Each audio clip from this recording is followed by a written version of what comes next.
Hello, this is Angelia, and you are listening to or watching the podcast Why You Do What You Do. The podcast that talks about human development and psychology. It does delve into, child development and child psychology too. But last time, we left off, we're talking about correlational studies. Which is the attempt to find a correlation or statistical relationship between variables, phenomena that change or vary among people, or can be varied for purposes of research. So we're going to take up again on that. The greater the magnitude of the correlation between two variables, the greater the ability to predict one from the other. That's why they do all those lovely research studies. So that they can figure this stuff out. Although strong correlations may suggest possible causes, these possible cause and effect relations need to be examined very critically because, like in the case of Freud, you might think you have the answer, but then again, you might not actually have that answer you think you do. So that's why, research needs to be tested by other researchers. You need to use the scientific method so that your research can be proven and then built upon in future generations so that we come up with the best science that we possibly can. We cannot be sure from a positive correlation between televised violence and aggressiveness that watching televised violence causes aggressive play. We can conclude only that the two variables are related. And I know with my children that was the case. But yet, there are people who can watch it and it doesn't bother them. They don't act out on it.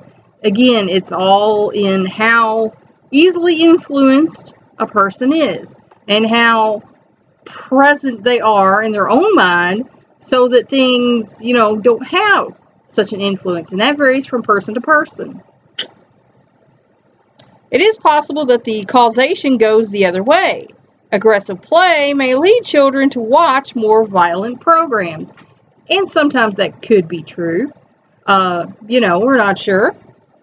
Or a third variable, perhaps an inborn predisposition toward aggressiveness or living in a more violent environment may cause a child both to watch violent programs and to act aggressively.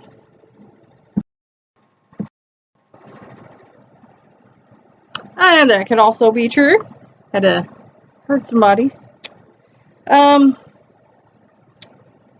Similarly, we cannot be sure.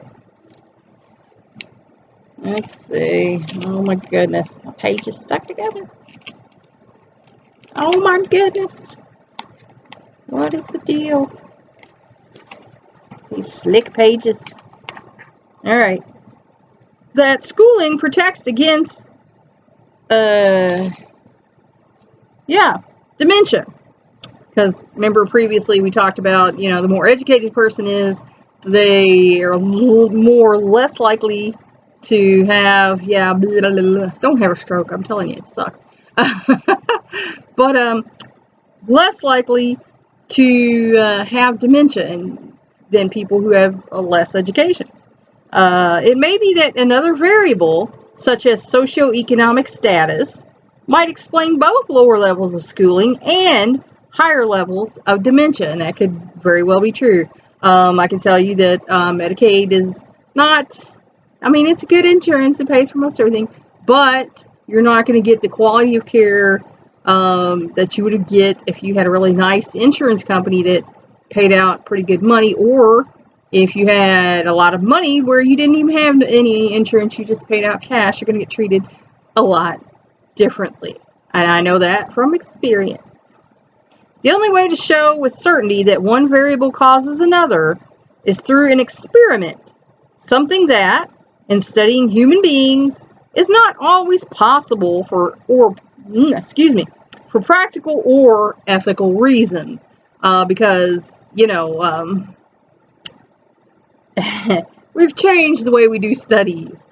Used to be anybody could do a study on anything or anyone, and a lot of these studies end up being pretty cruel, so they changed the rules. There's got to be some guidelines here. You can't just be putting people in studies where they don't know what's going on, or, you know, kind of making these results the way you want them to be and things. So, you know, there's a lot more restrictions and rules on studies than there used to be. Experiments. An experiment is a controlled procedure in which the experimenter manipulates variables to learn how one affects another. So if they wanted to do a study on the violence and the violent programs, then they might do that, or, you know, the lower income, or, you know, less education, and the incidences of dementia. Scientific experiments must be conducted and reported in such a way that another experimenter can replicate them. That is, repeat them in exactly the same way with different participants to verify the results and conclusions, because that's how you prove that that's a thing. Excuse me. Groups and variables. A common way to conduct an experiment is to divide the participants into two kinds of groups. An experimental group is composed of people who are to be exposed to the experimental manipulation or treatment, the phenomenon the researcher wants to study. Like if you were to go for medical trials, there's a place that does medical trials, you know, right down the road from here. I've been up there. And you have a control group and a group that's not, and you don't know which one you're in, and then you get the new trial medicine or whatever, or treatment, and then they decide, you know, whether it worked or, you know, the placebo effect, whatever it is, and then they decide, you know, well, this is what the results of the study are. Afterward, the effect of the treatment will be measured one or more times to find out what changes, if any, it caused. So they'll do this several times with several different groups, and then compare the data.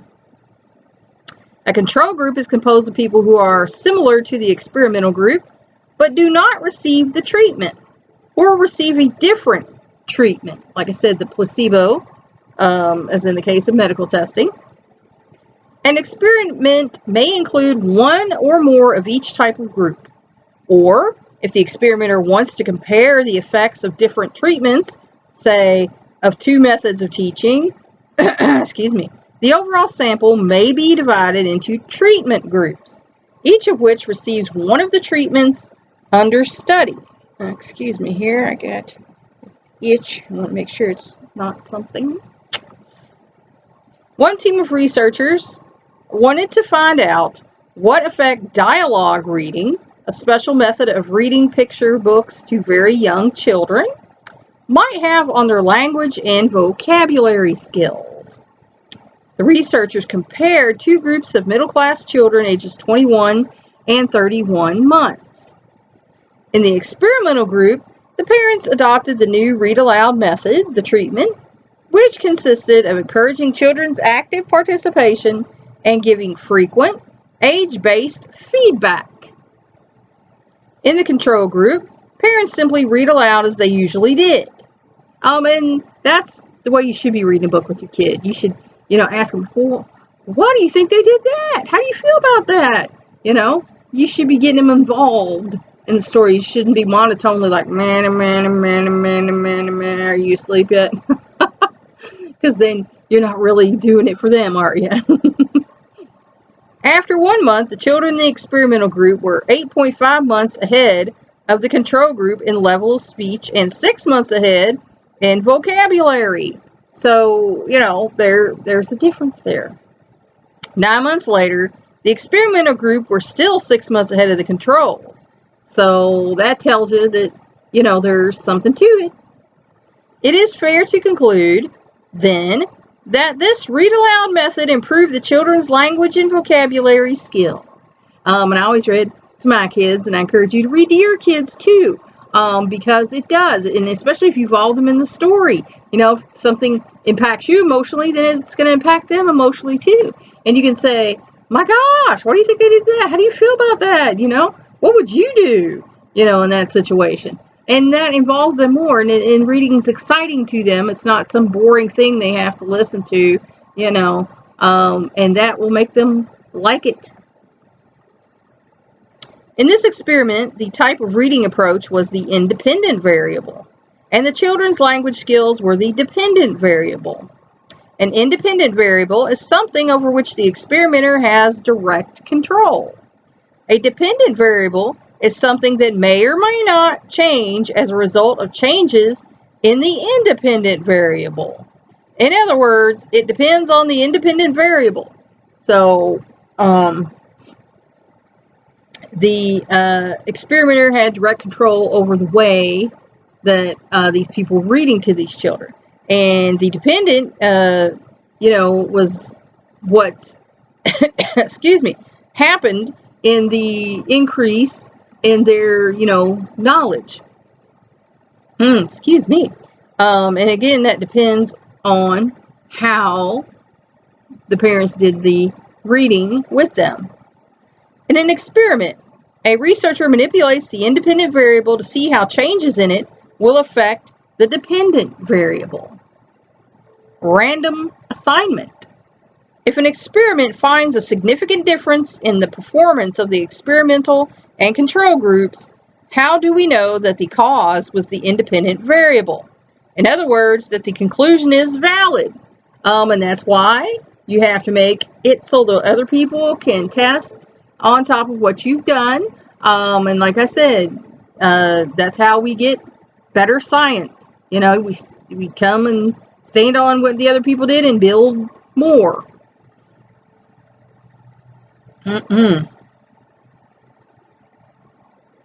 For example, in the read aloud experiment, how can we be sure that the reading method and not some other factor, such as intelligence, caused the difference in language development of the two groups? The best way to control for effects of such extraneous factors is random assignment, assigning the participants to groups in such a way that each person has an equal chance of being placed in any group. If assignment is random and the sample is large enough, differences in such factors as age, sex, race, IQ, and socioeconomic status will be evenly distributed so that the groups initially are as alike as possible in every respect except for the variable to be tested. And again, no system's perfect, so you might end up with a few more in one group than you do in the other group, but that's okay because you're still testing for that, independent variable. Otherwise, unintended differences between the groups might confound or contaminate the results, and any conclusions drawn from the experiment would have to be viewed with suspicion. If they found out like all the influential kids were in one group and all the poorer kids were in another group, that might affect it because, in general, and not always, higher income people want their children to do better and perform more adequately in school. So they push them to learn faster. They push them to learn more and get good grades. So, that would be a driving force. If, we're reading to children, they are probably more expected to listen and, pay attention to what's going on. Also, during the course of the experiment, the experimenter must make sure that everything except the independent variable is held constant. For example, in the read aloud study, parents of the experimental and control groups must spend the same amount of time reading to their children. So even if, they weren't doing it like the experimenters wanted, they were just reading it monotone and getting through it as fast as they can, they still had to spend the same amount of time doing it. In that way, the experimenter can be sure that any differences between the reading skills of the two groups are due to the reading method and not some other factor. Because, there's all kinds of factors. Like I said, we're all unique. It's really hot here. You have to excuse my scratching. It's hot. It's got, you know, gnats coming around, and it's like 101. So, ugh. When participants in an experiment are randomly assigned to treatment groups, the experimenter can be fairly confident that a causal relationship has, or has not, been established. However, random assignment with regard to some variables, such as age, gender, and race, is not always possible. We cannot assign Terry to be 5 years old and Brett to be 10, or one to be a boy and the other to be a girl, or one to be black and the other white. And this is where a problem comes in with, you know, the equal opportunity hiring. Because my own mother was a victim of this. There was a minority that got a promotion instead of her because there were not enough minority applicants. So, you know, there are problems in systems. And, you know, that's one of the problems. Like, they look at schools, not enough of this race was giving, you know, scholarships, and it's like, but they didn't apply. So, you know, what are we going to do? So even though people try to make everything as perfectly fair as they can, sometimes that can cause some problems because they don't have enough applicants, or, you know, in this case, you know, applicants to these tests to fill their quota. So, you know, they have to just do the best they can. When studying such a variable, for example, whether boys and girls are stronger in certain abilities, researchers can strengthen the validity of their conclusions by randomly selecting participants and by trying to make sure that they are statistically equivalent in other ways that might make a difference in the study. Laboratory, field, and natural experiments. The control necessary for establishing cause and effect is most easily achieved in laboratory experiments. In a laboratory experiment, the participants are brought to a special place where they experience conditions manipulated by the experimenter. The experimenter records the participants' reactions to these conditions, perhaps comparing them with their own or others' participants' behavior under different conditions. And why do we care about this? We care about this because this is showing you how all the testing and things were done and held up by research and held up by, you know, testing and experiments and things like that. So, you know, the old-fashioned people who say, oh, psychology's not real, it's not, they're wrong, because now it's all scientific based, and, you know, they have to have these experiments and research and things to prove that they know what they're talking about and that this testing is valid.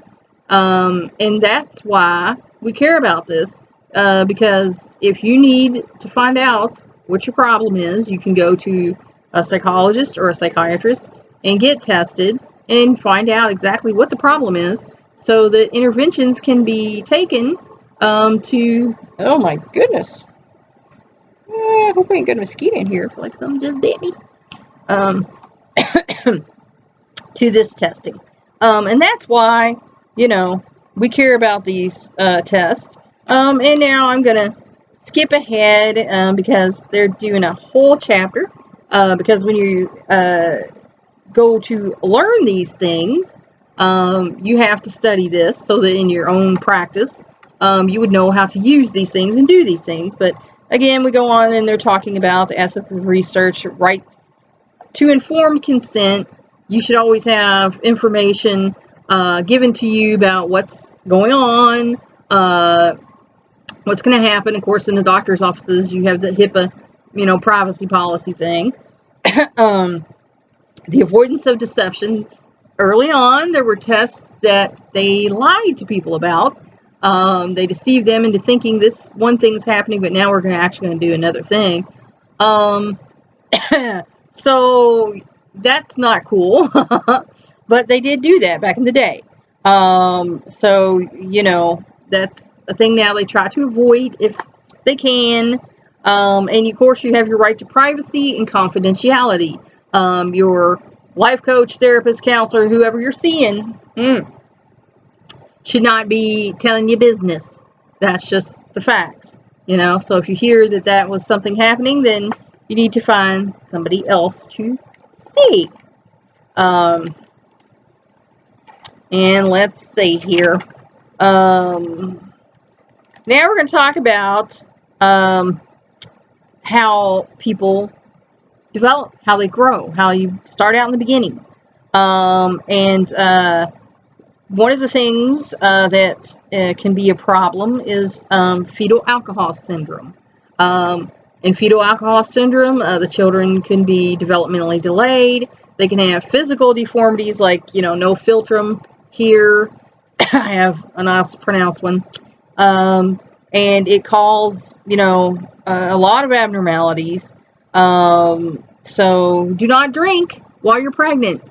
And tell all your pregnant folks don't drink while you're pregnant, because it can affect the child and it can give them serious birth defects and serious disabilities. So we're not going to go into that a whole lot. Conceiving a new life. I think we all know how that happens by now. And if you don't know, you might need to ask somebody how that happens by now. But then we're going into the genetics, how this, is combined and things like that. Unless you're going into, child development, that's not something you're probably going to be all into that. And fertilization takes place, the moment the sperm unites with the egg. And then the egg becomes a cell, and then it starts dividing into more cells, and, that becomes a being. And multiple births are something that happens every now and then. You have dizygotic twins, which, are most commonly called fraternal twins. And you have monozygotic twins, which are called identical twins. And then sometimes there's triplets, quadruplets, and things like that. Those are, things that happen every now and then. Temperament. Each child has its own temperament. Each child is different. So you can't judge one of your children by another of your children, or, you're going to get disappointed because they're all different. The mechanisms of heredity. Like, I think we all know that there are things you inherit. They're inherit. Ugh, gosh, mama, don't have a stroke. I'm telling you. If it messes up your speech center, it's so frustrating. Your genetic code, again, your DNA comes from both your parents. Those strands start unraveling at the moment they come together, and they start coming back together. So it's, a miracle that how it just decides, okay, we're going to hook this, and this, and this, is, and make this little DNA strand that becomes you. So, your genetic code. Humans, we have the A, T, C, and G's. So that's what we work with. We have chromosomes, which is what carries, our genes, the coils of DNA. So there's a human genome. We have a pattern, like it is different with other animals. And that's why a lot of, cats and dogs and rabbits and, pigs don't have babies, a lot. Because the genomes are a certain way, and they kind of do that. And DNA is the genetic material in all living cells, consists of 4 chemical units called bases. The bases are letters of the DNA alphabet. A, which pairs with T, and C pairs with G. And there are 3 billion base pairs in human DNA. Think about that. That's kind of crazy. And what determines the sex? They're still working on that one. A lot of them say the sperm determines the sex. Then there's people who say the mother's ovum and the temperature and things of that nature determine the sex. And they know that works in, alligators and things. That, temperature and things of that nature. So they don't really have that one nailed down yet. But you have 22 pairs, which are autosomes, chromosomes that are not related to sexual expression. So, that's the chromosomes that don't even have to do with whether you're going to be a boy or a girl. The 23rd pair are sex chromosomes, one from the father and one from the mother, that govern the baby's sex. If the father has an X chromosome and a Y chromosome, mother has 2 X chromosomes. The male baby receives an X chromosome from the mother and a Y chromosome from the father. A female baby receives an X chromosome from both mother and father. So you have an equal chance of being a boy or a girl. Patterns of genetic transmission. We'll just go into a little bit of that. Dominant and recessive inheritance. Can you curl your tongue? Yeah, like that. That's something that's inherited. Dominant inheritance, that's something that, has to do with that. If your parents can curl their tongues but you can't, that's a recessive inheritance that occurred. Let's see here. Genes that can produce alternative expressions of a characteristic, such as ability to curl your tongue, are called alleles. When both alleles are the same, the person is homozygous for the characteristic. When they are different, the person is heterozygous. In dominant inheritance, when a person is heterozygous, for the particular trait, the dominant allele governs. Recessive inheritance, the expression of a recessive trait, occurs only when a person receives 2 recessive alleles, one from each parent. So say you had 4 kids, 1 out of the 4 might not be able to curl their tongue because they got the recessive gene from both parents that says, yeah, we can't do that, while the other 3 can do that. So, multifactorial transmission, a combination of genetic and environmental factors, plays a role in the expression of most traits. Genotypes and phenotypes, multifactorial transmission. If you can curl your tongue, the ability is part of your phenotype. The observable characteristics through which your genotype or underlying genetic makeup is expressed. So, you have an underlying genetic makeup, and you express it in a certain way. There are things, like I said, with the tongue curling thing, that might express it in a certain way, or you might have a recessive gene that makes it so you can't do these things. Let's see, genetic and chromosomal abnormalities. These pages want to stick, don't they? Darn it, darn it, darn it. Okay. Well, there's a host of those, and we're just, going to go into the most common ones. Cooley's anemia. It's primarily families of Mediterranean descent, and they can frequently treat that with blood transfusions. Cystic fibrosis, 1 in 2,000. Duchenne muscular dystrophy, 1 in 3 to 5,000.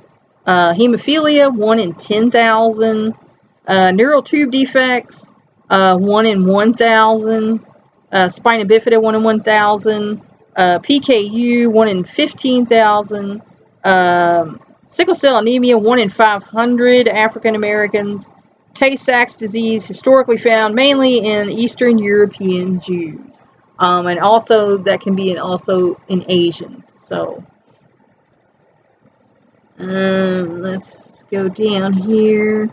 It is in genetic defects and diseases that we see most clearly the operation of dominant and recessive transmission, and also of a variation, sex-linked inheritance.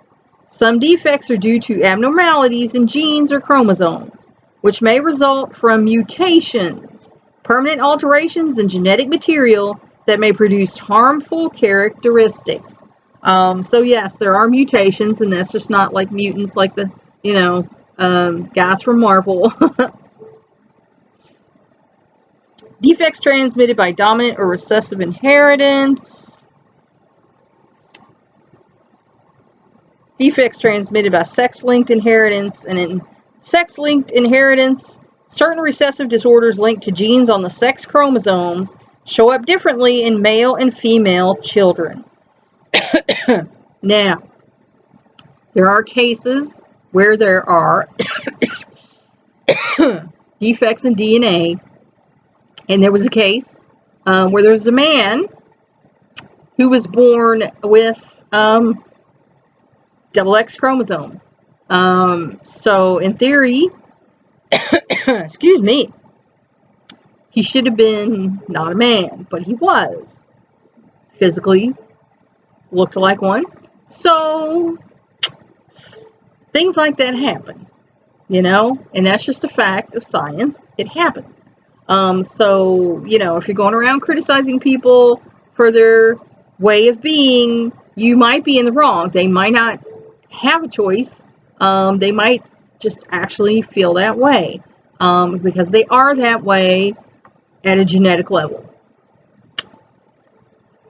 Genome, genetic imprinting, chromosomal abnormalities. Other chromosomal abnormalities occur in the autosomes. Down syndrome. The most common of these is responsible for about 1/3 of all cases of moderate to severe mental retardation. And 1/3. But not all people who have Down syndrome are retarded. You just need to be identified with the physical characteristics and the genetic characteristics. But there are people with Down syndrome who are not retarded. There are, you know, actors and people out there, scientists, who are not retarded, even though they have Down syndrome. So, you know, be aware of that fact. All right, and that is where we're going to leave off today. And, you know, that told you a little bit more about the testing, how we went about figuring that out, and where you might be inheriting things from, this, that, you know, parent. And hopefully that help you figure out a little bit more why you do what you do. Until next time.